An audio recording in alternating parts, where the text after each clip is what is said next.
Well, you're always fun, Tessa, and I think the world of you. And you know, my whole company is just absolutely based on community and club and people like you that, you know, understand reality turning to science fiction. And you know, Matt's gotten to be a good friend of mine based on the fact that reality does come true, but people don't really want to hear about it. They'd rather read it in science fiction. And we're starting to realize that, you know, Philip K. Dick sets the example. He set a high bar, but unfortunately he didn't really get rich. You know, it's like the struggling artist story, right? And then after he's gone, we're Total Recall with Arnold Schwarzenegger going to Mars. And people, y'all got to see Total Recall. They've made another one, but the first one, there's nothing ever good as the first one. And the other one was the Adjustment Bureau. Wasn't that his, the Adjustment Bureau? Wasn't that Philip K. Dick? Yep. Yes.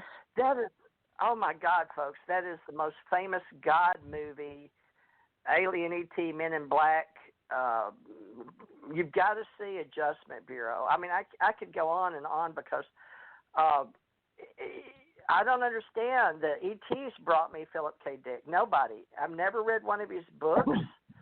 I can't explain my relationship with Philip K. Dick, but it's very, very deep. It may be a past life. But living through alien ET experiences and finding out there was some famous person that did it, and then seeing the movies and then loving the movies and not even knowing who the author was, but it strung together a chain of events in my life that were leading me down this spiritual path. And then my husband and I got put together on a ET alien mission, and Ahmad's got the book. But Tom and me loved Total Recall, and we felt like we were the characters. And he called me that. We had lived a lot of that, Ahmad, the Total Recall with Arnold Schwarzenegger and Sharon Stone. And he and I had some emotional trauma because Sharon Stone and I, because he felt like I was the woman sent to make him, you know, but I wasn't a bad person. It was keeping my husband, but we had a similar story of keeping him from talking. And then George Filer, you know, picked up the story talking to me, and he sort of wrote the story wrong, like I was the evil character like Sharon Stone and Total Recall, but it was all Philip K. Dick. So when I met Tessa Dick and I put all this together, Tessa, I did it with this radio show. And, you know, so you're partly responsible for our ACO club. So, you know, you just got to own that, because there's something with you carrying all that and put it together. So I guess I'm going to have to get me a Philip K. Dick bunch of books. But, Amanda, you understand, right? You can tell I get excited. Amanda's trying to... Oh, yeah. Well, I just don't yeah, know now, what to do. see, I'm an aspiring writer, and I've read quite a bit of his work, and I really do feel that he had a inside edge. Yeah. Well, Phil changed the course of science fiction from the nuts and bolts spaceships to explorations of people, humanity, personalities, and character. And the critics love to fault him for not having fully developed characters, but I think they're just plain wrong. When I read his books, I do too, get into the people. Yeah? Go ahead. He had you fill in the pieces that he didn't add, and it made the story mean more to you. Well, I didn't come along till A Scanner Darkly and Flow My Tears, the Policeman said. The earlier books, I was still a kid, didn't know him yet, but he always had a feel for his characters, a sympathy with them.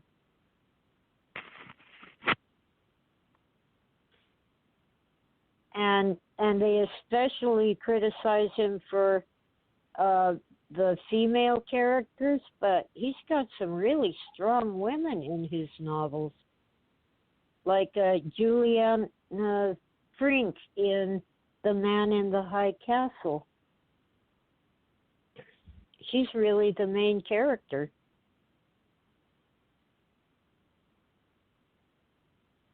Well, Kimberly hasn't written her first book yet, but we're going to get her to work on it in 2020 for sure. Put her whole story together. But Ahmed has really been writing as an author, science fiction. He's helped me get my books ready.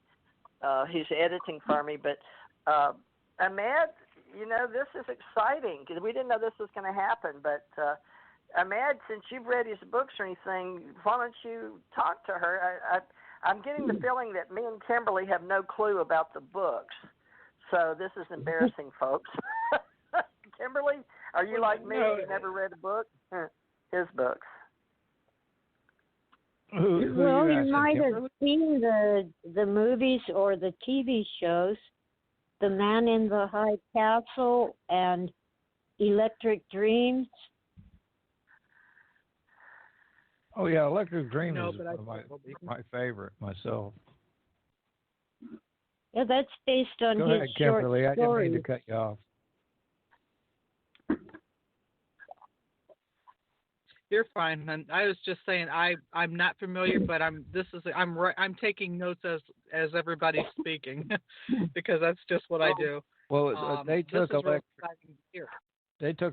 Dreams, and that's what. Oh darn! Now I can't even think of the name of it.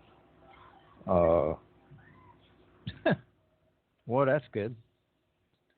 Well, anyway, it's based on his short stories, and they don't have the same screenwriter for every story. They have a lot of different talent. But if you read only one book, make it Radio Free Albemuth.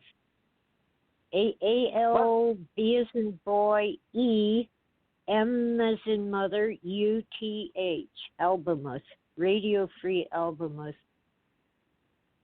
It's the first novel that he wrote about his pink light experience, and I think it's the most cogent and readable.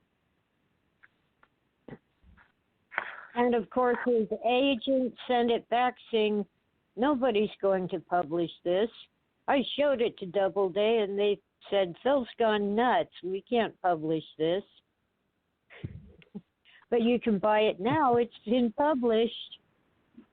And once Blade Runner, the 1982 movie, went into production, Phil could have copied the telephone book, and they would have published it under his name.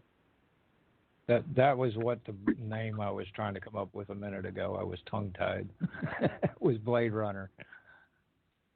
Yeah, well, I'm really disappointed in the new one.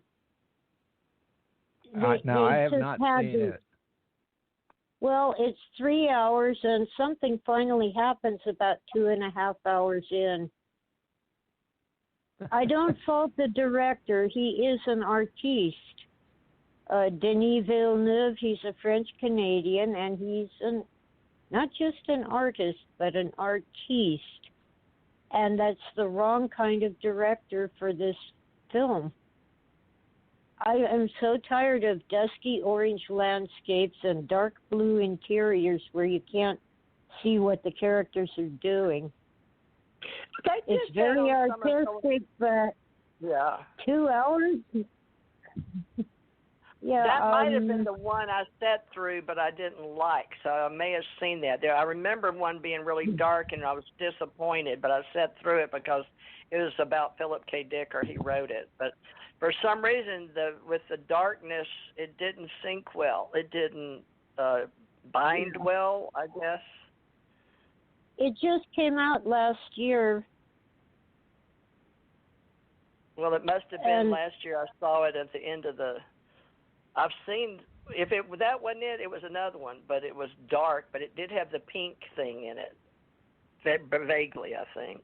Did he put the idea briefly in that one, in the Dark movie? Could be. I watched the whole thing 3 times because I wrote a book in which I tore it apart as a really bad movie. I enjoyed it, sort of, but oh man. It seems like they showed just at the end, or basically just a cameo appearance, like he went to the door and opened the front door and a bright pink light hit his third eye or something. Just touched on it. No, that's not Blade Runner. That's something else. In the recent sequel to Blade Runner 2049, we have a brand new cop chasing replicants, and at the end he meets Rick Deckard, the original, Harrison Ford. Wow. It's worth seeing once, but I had to watch it 3 times to write about it, and I got so tired of it. Well, it's good with you making, right? You were making a critique. The third of the 3 hours is pretty good. The first 2 hours, But so it that's has Blade Runner 2049. Yeah, and there's serious problems with continuity. I don't know why I don't know about it. You think it's too much information out there? Because you can tell I'm a big moviegoer for his movies, although I was involved. It's probably going to be available on Netflix or Amazon Prime because it was a flop. Great. Well, I guess it's good or bad. It didn't even make back the cost of production in the U.S. market. Did a little better in Europe. I wonder why. And it had a cameo appearance with Harrison Ford at the end. And did he? Yeah, in the last half hour to 45 minutes. Huh. He's getting up there, too. Finally gets interesting when they bring in Harrison Ford, but they stuck on a sappy, happy ending.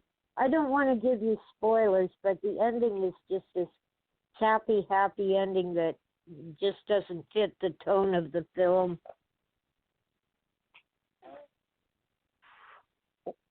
Well, I got a question. Glad you came on. Go ahead. Yeah, please. We got 30 minutes yet to fill, so go ahead. Tess, I got a question for you, hon. Do you find that the books are better than the movies? That's what I thought, because that's usually how it goes. They don't take enough out of the books for the movies. Well, they're quite different. At least different. That's what I find. And in the 1982 film Blade Runner, I think they just wanted to toss Phil some money because they used very little of his book in the movie. And that's too bad because, usually, like I said, the book is usually better. Yeah. I have mixed feelings about Total Recall. It has Phil's sense of humor, but that's about it. And Blade Runner had his dark vision, which I think is superior to the humor, but Blade Runner lacked the humor that kind of gives you some relief from all the darkness.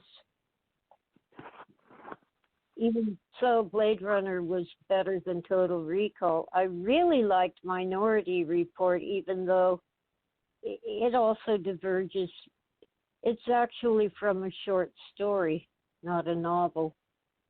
And they tend to be a little more faithful with the stories than with the novels, because there are some things that work in a novel, but you cannot make them work in a film. But the most faithful, even so,